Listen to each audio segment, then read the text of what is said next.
माननीय श्री चंद्रशेखर जी। धन्यवाद सभापति जी। मैं आज इस सदन में अत्यंत महत्वपूर्ण, ऐतिहासिक और संवेदनशील विषय पर अपनी बात रखने के लिए खड़ा हुआ हूं। यह केवल एक विधेयक नहीं है, यह भारत की लोकतंत्र की आत्मा का प्रश्न है। यह उस न्याय की परीक्षा है जिसकी नींव हमारे संविधान में रखी थी, और यह उस विश्वास का सवाल है जो देश की करोड़ों महिलाओं के संसद से जुड़ा हुआ है। सभापति जी, मैं शुरुआत से स्पष्ट कर देना चाहता हूं कि हम महिला आरक्षण के पक्ष में हैं और हम इसे महिलाओं का संवैधानिक अधिकार मानते हैं। लोकतंत्र में समर्थन और सवाल दोनों साथ चलते हैं। मेरी तो सरकार से मांग है कि आधी आबादी 50% है, 33% की उनको बढ़ा के 51% कर देना चाहिए। जब बराबरी महिलाओं को तो सदियों से नहीं मिला, जो वो बढ़ के मिलना चाहिए। सरकार की और हाउस की ये मंशा होनी चाहिए सभापति जी। लेकिन आरक्षण से पहले सुरक्षा के बारे में तो बताना चाहिए कि एनसीआरबी का डेटा क्या कह रहा है। तमाम सरकारों में महिलाओं पर हिंसा हो रही है, इसका जवाब भी सरकारों को देना चाहिए कि जब महिला सुरक्षित नहीं होंगी तो उनके अधिकार की रक्षा कैसे होगी। जब हम महिला सशक्तिकरण की बात करते हैं तो ये कोई नई सोच नहीं है, ये उस परंपरा की निरंतरता है जहां सावित्रीबाई फुले, मां रमाबाई, अहिल्याबाई होलकर, फातिमा शेख, झलकारी बाई, ममता देवी पासी, अवंतिकाबाई लोधी, मां फूलन देवी जैसी वीरांगनाओं के संघर्ष हमारे सामने उदाहरण है।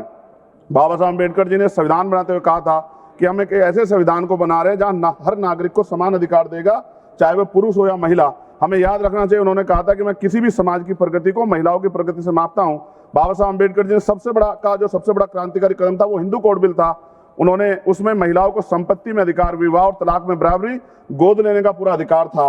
और इसके जब वो सफल नहीं हो पाए तो उन्होंने कानून मंत्री पद से इस्तीफा दे दिया सभापति जी। महोदय, 73वें 74वें संविधान संशोधन जिसके तहत अनुच्छेद 243D और 243T में स्थानीय निकायों में महिलाओं के लिए आरक्षण सुनिश्चित किया गया। आज लाखों महिलाएं पंचायत और नगर पालिकाओं में नेतृत्व कर रही है। वो अलग बात है कि बहुत बड़ी संख्या में महिला प्रतिनिधि अपने निर्णय स्वतंत्र रूप से नहीं ले पाती, क्योंकि हमारे समाज ने भी पुरुषों और महिलाओं की बराबरी स्वीकार नहीं किया। कहीं पिता, कहीं पुत्र, कहीं पति उनके निर्णय लेते हैं। ऐसा बहुत बड़े पैमाने पर देखा गया। भाषण चाहे कुछ भी दिया जाए, लेकिन सत्यता यही है सभापति जी। मान्यवर काशीराम साहब कहा करते, जिसकी इतनी संख्या बारी उसकी इतनी हिस्सेदारी। इन्हीं विचारों की कसौटी पर अगर वर्तमान महिला आरक्षण कानून को परखा जाए तो स्पष्ट हो जाता है कि 33% आरक्षण आधी आबादी के साथ पूर्ण न्याय नहीं करता। और यदि 33% आरक्षण दे भी दिया तो सबसे बड़ा प्रश्न यह उठता है कि SC, ST और OBC और मुस्लिम वर्ग की महिलाओं को वास्तविक प्रतिनिधित्व कैसे मिलेगा, क्योंकि वर्तमान व्यवस्था में कोटे के अंदर कोटे कोई प्रावधान नहीं है। इसका सीधा अर्थ यह है कि आरक्षण उन वर्गों तक सीमित रह सकता है जिनके पास पहले से ही सामाजिक, आर्थिक और राजनीतिक संसाधनों तक पहुंच है। ऐसे में दलित, आदिवासी, पिछड़े और मुस्लिम वर्ग की महिलाओं जो सबसे अधिक वंचित है वो हाशिए पर रह जाएंगी, फिर से प्रतिनिधित्व से बाहर रह जाएंगी। ये न केवल महिलाओं के अधिकारों के साथ अन्याय है बल्कि सामाजिक न्याय की अवधारणा के भी खिलाफ। आज जरूरत है केवल आरक्षण देने की नहीं बल्कि न्यायपूर्ण और समावेशी आरक्षण सुनिश्चित करने की है। आप तो कोटे में उपवर्गीकरण यानी कि कोटे के अंदर कोटे की बात करने वाले हैं, तो महिला आरक्षण में इसे लागू करने के पीछे आप लोग क्यों रह गए? क्योंकि जब तक सबसे वंचित महिलाओं को उनका हक नहीं मिलेगा तब तक कोई भी आरक्षण अधूरा ही रहेगा। ये लड़ाई केवल आरक्षण की नहीं, ये लड़ाई बराबरी, सम्मान और असली लोकतंत्र की है। सभापति जी, मैं सदन के माध्यम से हो रही चर्चा के बीच एक मूलभूत प्रश्न उठाना चाहता हूं।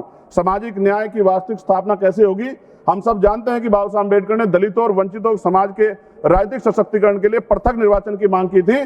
उसका स्पष्ट मत था कि जब तक दलित समाज में को अपने प्रतिनिधि स्वयं चुनने का अधिकार नहीं मिलेगा तब तक उनका वास्तविक सशक्तिकरण संभव नहीं है। लेकिन परिस्थितिवश पूना पैक्ट के कारण ये मांग अधूरी रह गई, क्योंकि गांधी जी अनशन पर बैठ गए थे।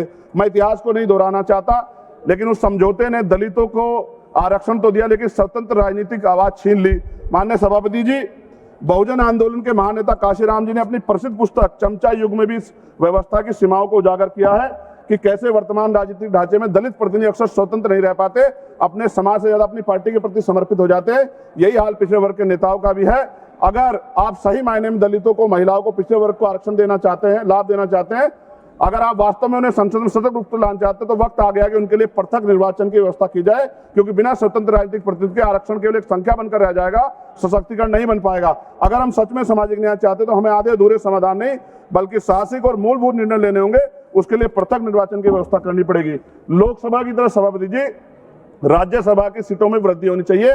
वर्तमान में राज्यसभा की सीटें लोकसभा की सीटों के लगभग 45% है। इसलिए लोकसभा सीटों को बढ़ाने के बाद राज्यसभा की सीटें बढ़ाकर 850 का 45% यानी कि लगभग 383 सीटें होनी चाहिए।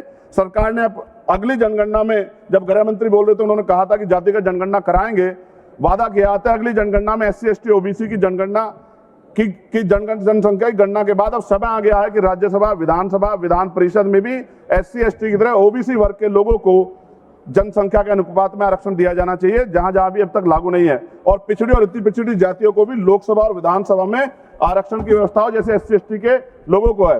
सभापति जी, हमारा संविधान कहता है कि प्रतिशत जनसंख्या के आधार पर होना चाहिए, साथ ही संघीय संतुलन को भी बना रहेगा। 1976 और 2001 के परिसीमन को रोकने का निर्णय इसलिए लिया गया था क्योंकि उस समय यह समझ थी कि अगर केवल जनसंख्या के आधार पर किया गया तो राज्य जनसंख्या नियंत्रण में सफल, जो राज्य जनसंख्या नियंत्रण में सफल रहे, नुकसान में चले जाएंगे।